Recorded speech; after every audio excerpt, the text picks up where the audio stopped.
उत्तर प्रदेश में एक नए मोर्चे की तैयारी हो रही है। 2027 विधानसभा चुनाव के लिए एक नए गठबंधन की तैयारी या कहें सुगबुगाहट अब उत्तर प्रदेश में दिखाई दे रही है। मैं ये क्यों कह रहा हूं, क्योंकि एक नई तस्वीर उत्तर प्रदेश की सियासत में तैरने लगी है। इस तस्वीर में जो शख्स दिखाई दे रहे हैं वो एक तरफ हैं स्वामी प्रसाद मौर्य, दूसरी तरफ हैं चंद्रशेखर रावण, नगीना से सांसद चंद्रशेखर आजाद। ये दोनों तस्वीरें जब सामने आई तो कहा जाने लगा कि उत्तर प्रदेश में एक नया पार्टी या एक नई गठबंधन की तैयारी चल रही है और इस नए खेमे में असदुद्दीन ओवैसी की भी एंट्री हो सकती है, क्योंकि बीते दिनों जब वो बहराइच में एक जनसभा, मटेरा में एक जनसभा को संबोधित कर रहे थे, तब उन्होंने कहा था कि हम एक नए मोर्चे के साथ जा सकते हैं जो केवल भारतीय जनता पार्टी को हराने का काम करेगा और बराबर की हिस्सेदारी देगा। हमारे साथ न्यूज़ रूम में इन सभी चीज़ों पर विस्तार से जानकारी देने के लिए साजिद जुड़े हुए हैं। उनसे जानने की कोशिश करेंगे कि अगर असदुद्दीन ओवैसी, स्वामी प्रसाद मौर्य और चंद्रशेखर रावण एक साथ आ जाते हैं तो उत्तर प्रदेश की सियासत कितनी बदल जाएगी। बहुत जब से ये तस्वीर आई है ना, आप अरुण इसको ऐसे मान लीजिए कि सोशल मीडिया पर तो जो सब लोगों ने देखा वो तो चौंके गए ही हैं, लेकिन जितने भी सियासी दल हैं उत्तर प्रदेश के, वो उनकी धुकधुकी बढ़ गई होगी। हलचल बढ़नी लाजमी है। आप एक बार को ये सोच सकते हैं कि अरे छोटे दल हैं, क्या करेंगे, ज़्यादा कुछ नहीं होगा, लेकिन ऐसा नहीं होता। चुनावी राजनीति में जब छोटी छोटी चीज़ें होती हैं वो एक बहुत बड़ा नुकसान करने के लिए काफ़ी होती हैं। और कहते हैं ना कई बार कि भाई सतसैया के दोहरे जो नमक के तीर, देखन में छोटे लगें घाव करें गंभीर। तो ये दोनों तीनों लोग मिलकर अगर थोड़ा थोड़ा भी नुकसान इन लोगों का, और देखिए सबसे अहम बात पता है क्या है, इसमें जो भी वोट काटने के लिए है वो उसमें बीजेपी का या एनडीए वालों का तो कुछ वोट करने से रहा, क्योंकि वो वैसे किसका वोट काटेंगे, मुस्लिम वोट काटेंगे। चंद्रशेखर किसका वोट काटेंगे, जो बीएसपी का वोट है, कोर वोट जो बहन जी को जाएगा वो तो जाना ही जाना है। जो 2-4-5% पिछले 2-3 चुनाव से लगातार ये उम्मीद हो रही है कि वो कैसे भी तोड़ लिया गया है बीएसपी से, तो वो वोट जो समाजवादी पार्टी को मिल सकता था, जो वोट कांग्रेस को मिल सकता था, जिसकी कवायद लगातार पिछले कई बार से जारी है, चाहे वो अंबेडकर जयंती का मामला रहा हो, काशीराम की श्रद्धांजलि वाला मामला हो, या कांग्रेस का जो दलित सम्मेलन है वो, तो उसकी कवायद कांग्रेस की तरफ से ये की गई भाई कि थोड़ा सा दलित वोट हम किसी तरह से ले लें। लेकिन जब चंद्रशेखर उधर चले जाएंगे तो भाई वो भी बटेगा, तो वो जो 2-4-5% आना था वहाँ वो बढ़ गया। अब स्वामी प्रसाद मौर्य, भाई स्वामी प्रसाद मौर्य भी पुराने नेता तो ही हैं, कम से कम इतना असर तो रखते ही हैं कि वहाँ जहाँ जहाँ जाएंगे, कितने भी फीसदी उन्होंने वो किया तो एक अच्छा खासा वोट फीसदी। और कई बार क्या होता है ना कि एक सीट पर जाके जब 2-3 चेहरे सामने आ जाते हैं तो होता है कि अब वो तीनों लोग मिलकर जो वोट काटेंगे वो एक उसका एक अच्छा खासा आंकड़ा होगा। मतलब 2-3-4-5% अगर कहीं से वोट काटना शुरू करते, मैं अगर हम जैसे आप करेंगे अलग अलग समीकरण की भी अगर हम बात कर लें, छोटी सी छोटी चीज़ पर आ जाइए। मेरठ में एक चुनाव हुआ पिछली बार महापौर का, सबको लगातार नहीं, नॉर्मल सी चीज़ है, समाजवादी पार्टी और जो बीएसपी के बीच, वो बीजेपी के बीच एक अच्छी खासी फाइट है, तो यही वर्सेस होगा। ओवैसी का एक कैंडिडेट वहाँ उतर जाते हैं। आप यकीन मानिए कि वो मुस्लिम उम्मीदवार था, चीज़ें बदली और ओवैसी का उम्मीदवार वहाँ दूसरे नंबर पर आया। चौंकाने वाला परिणाम ये इसी वजह से हुआ। हाँ, मेरठ पश्चिमी यूपी और महापौर के चुनाव में, तो ये जब महापौर में इस तरह की चीज़ हो सकती है तो यही चीज़ आप मान लीजिए विधायक के चुनाव पर भी। हम अब समाजवादी पार्टी के विधायक जी से कल हम बात कर रहे थे तो उन्होंने कहा कि उनकी अच्छी खासी पुरानी सीट है किठौर, वहाँ मुस्लिम, दलित, गुजर, ये सारी चीज़ें, ओवैसी का एक उम्मीदवार उतर जाते हैं वहाँ।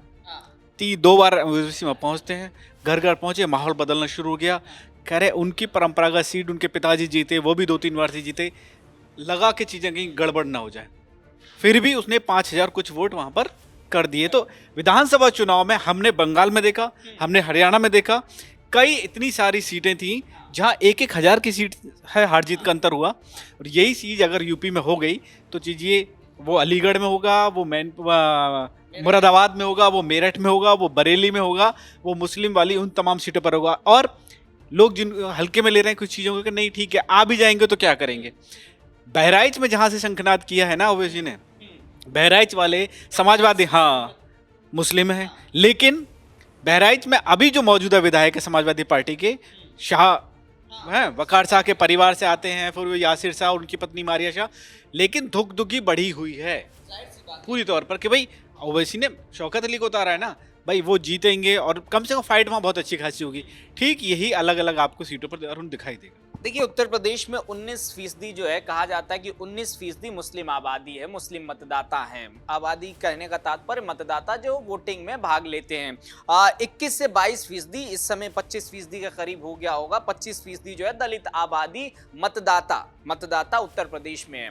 ऐसे में ओवैसी अगर उनका जब हम 2017 का कार्यकाल देखते हैं या जो चुनाव लड़े उत्तर प्रदेश में, उस समय वो 38 सीटों पर अपने उम्मीदवार उतारते हैं। उनका वोटिंग परसेंट 0.25 रहता है।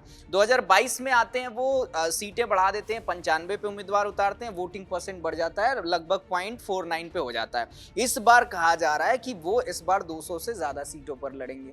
समाजवादी पार्टी को अगर समीकरण समझना हो तो ओवैसी को अपने खेमे में ले ही सकती है, लेकिन क्या अगर समाजवादी पार्टी चाहे कि ओवैसी हमारे साथ आ जाए तो सीटों का वो बंटवारा समझ में आएगा, या ओवैसी जाना चाह रहे हैं, नहीं जाना चाह रहे हैं, ये भी तस्वीरें अभी क्लियर नहीं हो रही।